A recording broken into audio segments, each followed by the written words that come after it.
thought I would do a video post. It's been a while since I've done that. I've had a number of conversations really recently that, I thought I would kind of bring up the synopsis of those and just catch up those who don't get a chance to have coffee with me regularly about what's going on in our lives. Recently on the blog, I've written a lot about church, and I think, especially for those who have never met me face to face, you might start to think that I'm asking big questions, and maybe that's leading to the fact that I don't like church, or I'm just not leaning towards church or whatever. And in fact, it's quite opposite of that. I have a deep love and respect for the church and what God's doing, and I think a lot of what I'm writing is coming out of just kind of a little sense of mourning that I'm having recently about, I've written on the blog a few times that if you actually went and did the math, and you divided the number of people that actually attend church in your zip code versus the number of people who live there, you'll find that about 5 to 10% of people in your community or in the zip code that you actually live in are attending church. And as a person who has a deep love and respect for the church and a belief that God is for everyone and that Jesus died for everyone to have an opportunity to hear the gospel, I think there's an assumption that we live in America and everyone knows who Jesus is and what the gospel is. And I just don't think that's true anymore. I think that 90% of people, or 90% more maybe in your community, have never even heard who Jesus is, and definitely don't understand how Jesus can change their life. And that has caused me some late nights and some early mornings of thinking and reflecting on who are we as a church and what are we all about.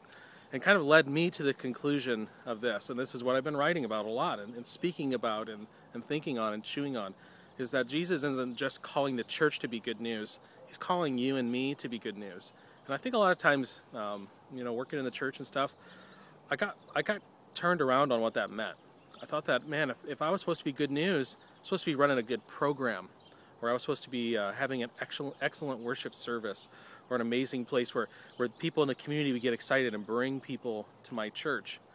And honestly, I just don't think that that's true. I think that's half the gospel. I think the other half of the gospel is that Jesus has saved us. Ephesians 2, he saved us so we could do good works and so that we could be good news in our neighborhoods.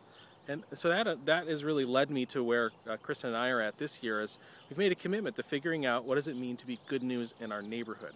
What does it mean to actually know our neighbors' names? What does it mean to live out the gospel in our daily lives? Because we live in a postmodern world. We live in a post-Christian country. At least my block is a very post-Christian country. People here don't need Jesus, but they need to, in order to hear good news, they need to experience good news from God's people. And so that's my conviction, and that's where I'm at. That's the thing that's changed. That's the thing that's popped off in my mind. It's not a disdain for the church. It's actually an affirmation of being the church.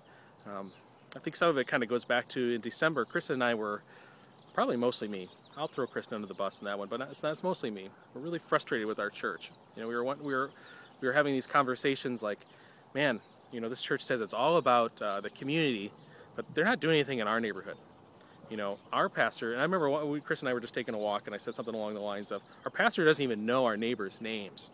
How stupid is that? Who do they think they are? They say they're all about our neighborhood. They don't even care about us. And in that moment, it just hit me right between the eyes. It's not Stephen's job to know my neighbors' names. It's Stephen's job to know Stephen's neighbors' names. It's my job to know my neighbors' names and to be good news to my neighbors, to be good news in my neighborhood. And that just led to a lot of rethinking, because we realized that if 5% or 10% of people are going to your church, you don't have access to 100% of people in the community. It's not possible. God's people don't have that level of access anymore. But we do have access to the people that are on our block. We do have a responsibility to reach them, to be good news to them. And so that's what we're trying to do. And I know that might be freaky to some people, but that's kind of the heart of what we're doing and what we're kind of trying to be all about here in 2011.